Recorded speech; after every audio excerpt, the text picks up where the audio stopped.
बच्चों last turn पर हम लोगों ने principles of inheritance and variation,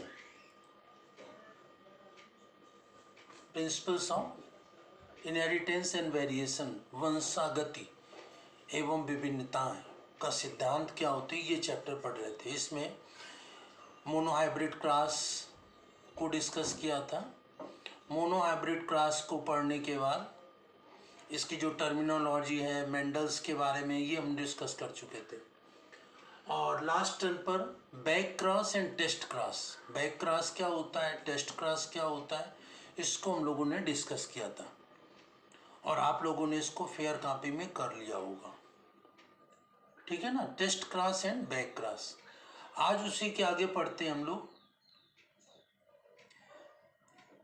तो ये जो मोनोहाइब्रिड क्रॉस पढ़ा था हम लोगों ने, तो मोनोहाइब्रिड क्रॉस में क्या था, मोनोहाइब्रिड क्रॉस में जो पेरेंटल जनरेशन से F1 जनरेशन तक की प्रक्रिया थी वो लॉ ऑफ डोमिनेंस थी, और F1 से फिर F2 तक जो है वो लॉ ऑफ सेग्रीगेशन थी। F1 जनरेशन में लॉ ऑफ डोमिनेंस लागू होता क्योंकि वहां पर जो पेरेंटल जनरेशन का क्रॉस कराते हैं तो F1 जनरेशन में केवल डोमिनेंट कैरेक्टर शो होता है और जो रिसेसिव कैरेक्टर होता है, अप्रभावी लक्षण होता है, वो छुपा रहता है, दिखाई नहीं पड़ता है। और F2 जनरेशन में क्या होता है, डोमिनेंट एंड रिसेसिव, प्रभावी और अप्रभावी दोनों अलग अलग हो जाते हैं।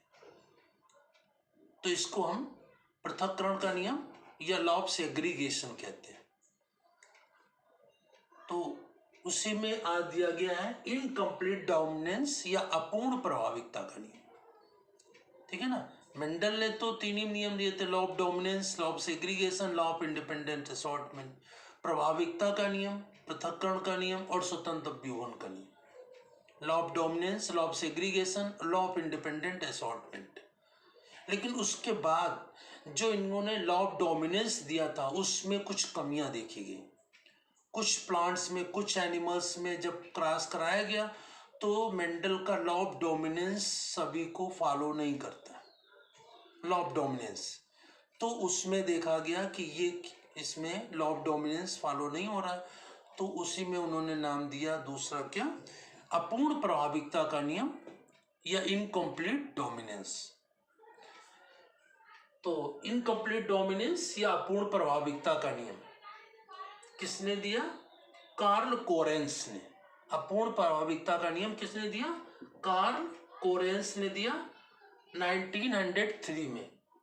और इसे सबसे पहले किस में, प्लांट में देखा, मीराब्लिस जलापा में, मीराब्लिस जलापा में पौधे में ये देखा। किसके बारे में, इनकम्प्लीट डोमिनेंस के बारे में। मीराब्लिस जलापा ये साइंटिफिक नेम है, इसका हिंदी में नाम है गुलाबांस। इस पौधे का नाम, प्लांट का नाम है गुलाबांस, इसका साइंटिफिक नेम है मीराब्लिस जलापा, और इसे 4 o'clock भी कहते हैं क्योंकि शाम को 4 बजे के लगभग इसका फूल खिलता है, इसलिए।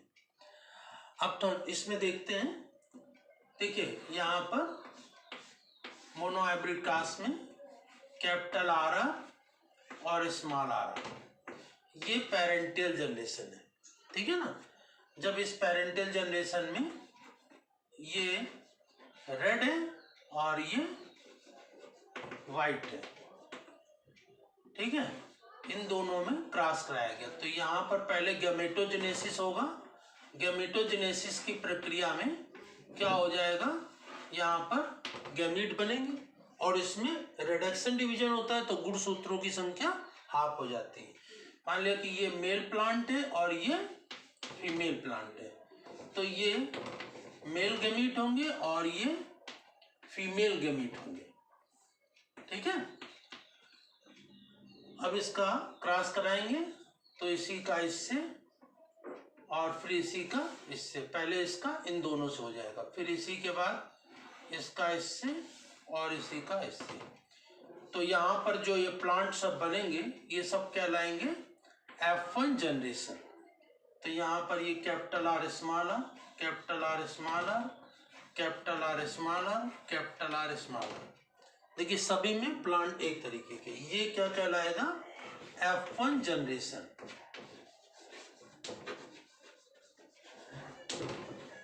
F1 जनरेशन, या इसको कहते हैं प्रथम संतति पीढ़ी। अब यहाँ पर ये सब प्लांट कैसे प्राप्त होने चाहिए अकॉर्डिंग टू मेंडल, ये सब रेड कलर के होने चाहिए, जबकि ये रेड ना हो करके मिराबिलिस जलापा में, गुलाबांस में ये कैसे होते हैं, पिंक कलर के होते हैं, गुलाबी रंग के होते हैं, ठीक है ना। और F1 जनरेशन के जो भी प्लांट होते हैं उन सभी को क्या कहते हैं, हाइब्रिड, इनको कहते हैं हाइब्रिड या संकर, हिंदी में संकर कहते हैं, इंग्लिश में हाइब्रिड कहते हैं। इन्हीं ये सब कैसे, इसमें कैपिटल और स्मॉल आर अलग अलग जीन्स है, तो इसको कहते हैं इम्प्योर प्लांट या हेट्रोजाइगस। ये इम्प्योर है, हेट्रोजाइगस है, अशुद्ध है, विषम युग्मजीय है, और इन्हें हाइब्रिड भी कहते हैं। तो F1 जनरेशन में मेंडल के अनुसार रेड कलर आना चाहिए, क्योंकि रेड डोमिनेंट है, प्रभावी है, जबकि रेड ना आकर के पिंक आता है, तो ये इनकम्प्लीट डोमिनेंस होगी। अब ये F1 जनरेशन पहली पीढ़ी में जो है, अब ये F1 जनरेशन के ही दो प्लांटों को आपस में क्रॉस करा देते हैं, ये मेल है कि फीमेल, F1 जनरेशन के ही दो प्लांट ले लेते हैं, उनको क्रॉस करा देते हैं, तो उसमें क्या होगा, उसी तरीके से जैसे ऊपर हुआ था F1 पेरेंटल जनरेशन में, पहले इनका गैमेटोजेनेसिस होगा, इनका युग्मक जनन होगा, रिडक्शन डिवीजन, तो इसमें क्या होगा, क्रोमोसोम की संख्या हाफ हाफ हो जाएगी, ठीक है ना। ये मेल प्लांट है, तो इधर ये मेल गैमीट होंगे और ये फीमेल गैमीट। अब जैसे इसमें पहले इसका इन दोनों से क्रॉस, फिर इसका इन दोनों से क्रॉस, तो पहले इसका इसी से क्रॉस कराया, फिर इसका इससे, अब इसी के बाद इसका इससे और इसका इससे क्रॉस करा दिया। अब इसमें देखेंगे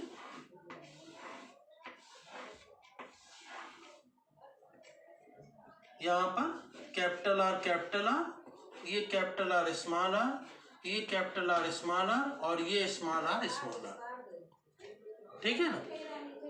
अब इसमें क्या है, ये कौन सा आएगा, यहाँ पर F1 जनरेशन के प्लांट का क्रॉस कराया, तो ये में जो प्लांट आएंगे वो क्या आएंगे, F2 जनरेशन,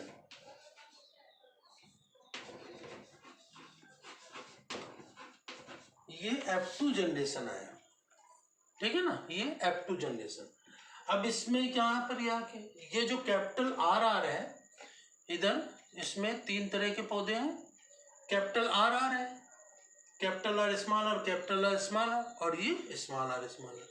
तो ये जो कैपिटल आर आर है ये तो रेड होगा, ठीक है ना, और जो दो ये बीच में कैपिटल आर स्मॉल आर है ये रेड होने चाहिए, लेकिन रेड होने के बजाय ये कैसे होते हैं, पिंक कलर के, गुलाबी रंग के, और ये एक होता है वाइट, ठीक है ना। तो मेंडल के नियम के अनुसार यहाँ पर इन दोनों को क्या होना चाहिए, रेड होना चाहिए, जबकि ये रेड ना होकर के पिंक कलर के हैं। मेंडल के F2 जनरेशन में जीनोटाइप रेशियो था 1:2:1 और फिनोटाइप था 3:1, मतलब 3 लाल थे 1 सफेद था। फिनोटाइप बाहर से लक्षणों को जो अनुपात दिया जाता है, लेकिन यहाँ जीनोटाइप और फिनोटाइप रेशियो दोनों ही 1:2:1 होगा, है ना। तो यहाँ पर पहला जो 1:2:1, ठीक है ना, 1:2:1, ये रेशियो क्या है, ये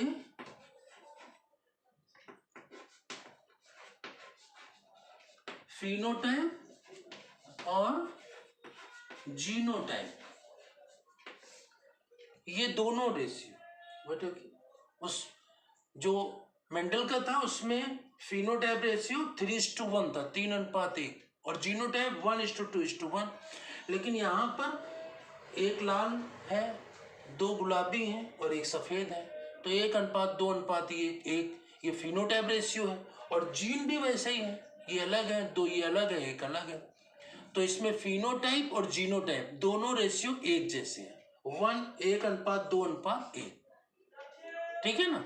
तो इस प्रकार से ये इनकम्प्लीट डोमिनेंस, अपूर्ण प्रभाविकता का नियम किसने दिया, कार्ल कोरेंस ने, और सबसे पहले इसका एक्सपेरिमेंट देखा गया किस प्लांट में, मिराबिलिस जलापा, या इसको हिंदी में कहते हैं गुलाबांस, प्लांट का नाम है जिसमें कि ये एक्सपेरिमेंट किया गया। तो इस प्रकार से ये इनकम्प्लीट डोमिनेंस, अपूर्ण प्रभाविकता का नियम क्या होता है? लॉ ऑफ इनकम्प्लीट डोमिनेंस क्या होता है? ठीक है, और इसे कार्ल कोरेंस ने दिया 1903 में और मिराब्लिस जलापा में एक्सपेरिमेंट किया, ये याद रखना है आपको। इसके बाद ये हमने पूरा मोनो हाइब्रिड क्लास बनाया जैसे हम लोगों ने पढ़ा था, ठीक है ना। Parental generation, F1 generation, F2 generation, ठीक है ना। F1 जनरेशन में मेंडल के अनुसार रेड होने चाहिए, लेकिन यहाँ पिंक कलर होता है, मतलब pink colour red and white को मिला दे तो वो पिंक कलर हो जाता। तो वो दोनों कलर इसमें क्या हो गए? मिक्स हो गए, ना रेड रहा ना व्हाइट रहा, दोनों मिक्स होकर के ये पिंक बन गया। और उसी तरह F2 जनरेशन में भी क्या हुआ? एक रेड प्योर है और एक व्हाइट प्योर है, लेकिन जो इम्प्योर है वो इम्प्योर कैसे बन गए? वो इम्प्योर मिक्स हो गया रेड एंड व्हाइट और वो पिंक कलर के हो गए। तो इस प्रकार से ये इनकम्प्लीट डोमिनेंस हम लोगों ने आज पढ़ा। तो इसको आप लोग फेयर कॉपी में नोट करेंगे। व्हाट इज इनकम्प्लीट डोमिनेंस या पूर्ण प्रभाविता का नियम, किसने दिया और किस प्लांट पर सबसे पहले ये एक्सपेरिमेंट किया गया। नेक्स्ट टर्न पर इसी के आगे हम डायहाइब्रिड क्लास को डिस्कस करेंगे और इसको अपनी फेयर कॉपी में नोट करेंगे। Thank you.